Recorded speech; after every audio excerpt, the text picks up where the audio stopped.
Sweet செய்ய போகிறேன். கோதுமை ரவை கேசரி. இன்றைக்கி எதுக்காக ஸ்வீட் செய்கிறேன்னா, இன்றைக்கி எங்கள் அப்பாவுடைய பர்த்டே. எங்கள் அப்பா இன்றைக்கி எங்களோட இல்லை. அவங்களுக்கு வந்து ஒரு ஸ்வீட்னால் ரொம்ப பிடிக்கும். அதுவும் வெல்லம் போட்ட ஸ்வீட்னால் ரொம்ப பிடிக்கும். அந்த கோதுமை ரவை கேசரி வந்து வெல்லத்துலேயும் ஜீனியும் கலந்து செய்ய போகிறேன். எப்படி செய்கிறேன்னு உங்களுக்கு காமிக்கிறேன். ஒரு ஸ்பூன் நெய்,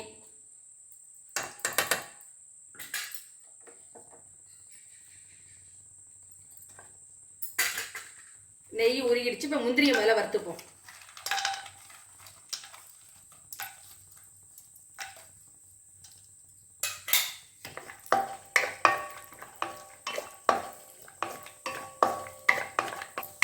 முந்திரி வறுபட்டுருச்சு. இப்போ திராட்சை,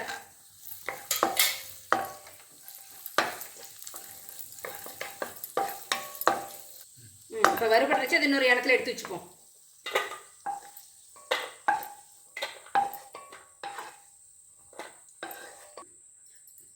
இப்போ அதே நெய்யில் இந்த கோதுமை ரவையை போட்டு நல்லா வறுத்துக்கணும். நான் 1 டம்ளர் ரவை எடுத்திருக்கேன்.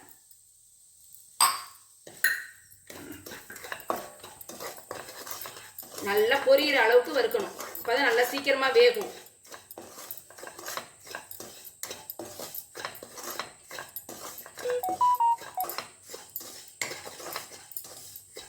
இந்த அளவுக்கு ரவையை நல்லா வறுத்தணும். கோதுமை ரவையை நல்லா இந்த மாதிரி வெள்ளையாக பொரிஞ்சு வந்துட்டு நல்லா இந்த அளவுக்கு நல்லா வறுத்தணும். நல்லா வாசனை வந்துடும். இன்னொரு அடுப்பில் தண்ணியை வந்து கொதிக்க வச்சுருக்கேன். 1க்கு 3 தண்ணி வச்சுருக்கேன். நல்லா இப்போ கோதுமை ரவை நல்லா வேகணும். அதுக்காக தண்ணியை வந்து பக்கத்தில் 3 தண்ணி ஊற்றி வச்சுருக்கேன். இது கொதிச்சதும் எடுத்து இதில் ஊற்ற வேண்டியதுதான். மிதமான தீ வச்சுக்கணும். அதான் நல்லா வேகும்.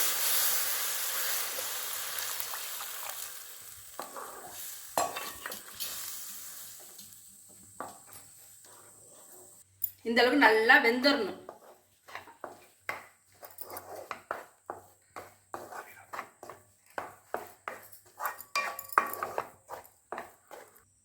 ஒரு டம்ளர் கோதுமை ரவைக்கு 1.5 டம்ளர் இனிப்பு போட்டுக்கணும். நான் வந்து 1 டம்ளர் வெல்லமும் 1/2 டம்ளர் ஜீனியும் கலந்து போடுறேன். நல்லா அப்போ தான் நல்லா இருக்கும்ட்டு.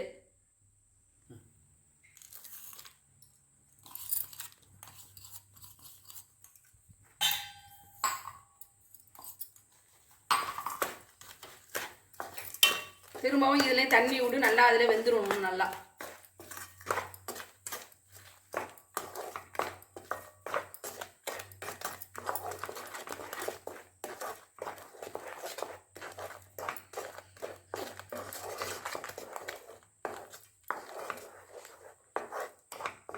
உங்களுக்கு இனிப்பு வேணா இன்னும் கொஞ்சம் கூட போட்டுக்கலாம்.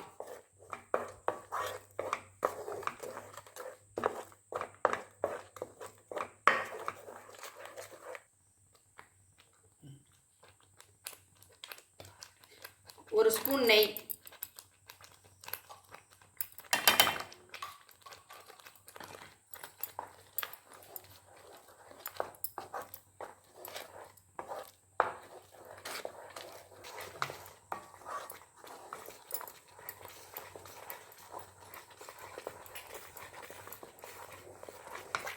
இனிப்பு எடுத்துக்காங்கிறதுக்கு ஒரு கல் உப்பு, கல் உப்பு.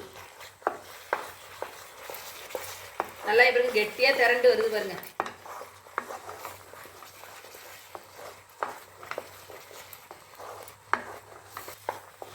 நல்லா கெட்டியாக திரண்டு வந்துருச்சு. இப்போ ஏலக்காய் நசுக்கி வச்சுருக்கேன்.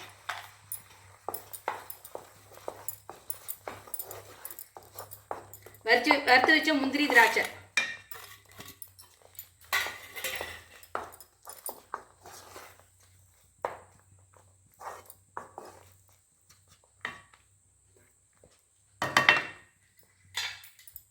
கோதுமை ரவை கேசரி ரெடி. கோதுமை ரவை கேசரி ரெடி. நீங்களும் இது மாதிரி செஞ்சு பாருங்க. செம்ம டேஸ்டா இருக்கும்.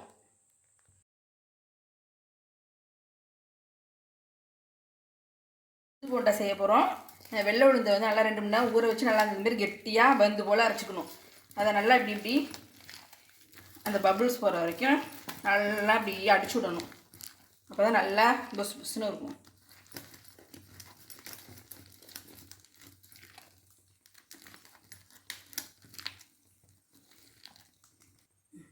மிளகு உடைச்சி வச்சுருக்கேன், கருவேப்பிலை, தேங்காய் வந்து பல்லு பல்லாக கீரி வச்சுருக்கேன். பச்சை மிளகா காரத்துக்கு மிளகும் போடுறேன். பச்சை மிளகா ஒரே ஒரு பச்சை மிளகா பொடி பொடியாக அரிஞ்சு வச்சுருக்கேன். தேவையான அளவு உப்பு, கொஞ்சோண்டு பெருங்காயத்தூள், ஒன்று ஒன்றா போடுவோம். கொஞ்சோண்டு பெருங்காயத்தூள், இந்த உடச்சி வச்ச மிளகு, கருவேப்பிலை, பொடி பொடியாக நறுக்கின தேங்காய், பச்சை மிளகா எல்லாத்தையும் போட்டுருவோம்.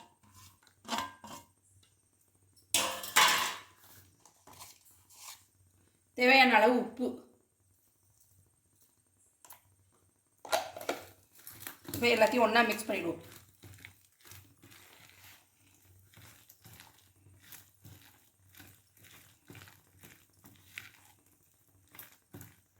இந்த மாதிரி நல்லா மிக்ஸ் பண்ணி வச்சுக்கணும்.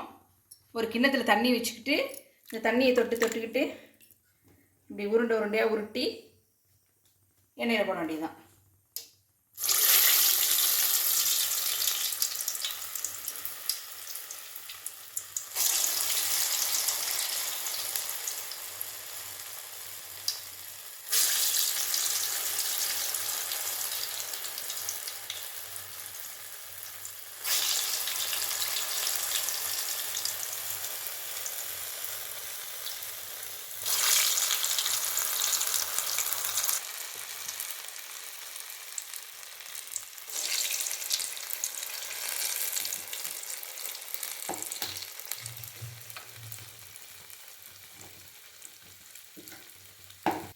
ஒரு பக்கம் வந்துருச்சு. இப்போ அடுத்த பக்கம் திருப்பி விடணும்.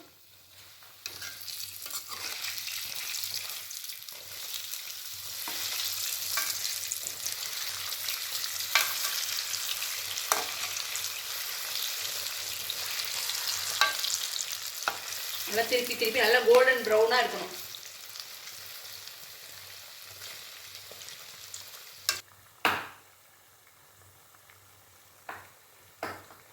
இந்த மாதிரி கோல்டன் ப்ரௌனாக வந்ததும் நம்ம எடுத்துட வேண்டியதுதான்.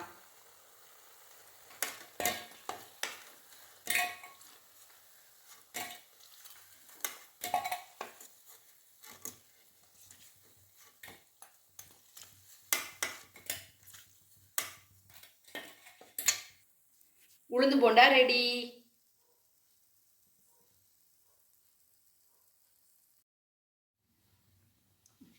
கோதுமை ரவை கேசரி, உளுந்து போண்டா, தேங்காய் சட்னி. இதான் எங்கள் வீட்டு ஈவினிங் ஸ்நாக்ஸ்.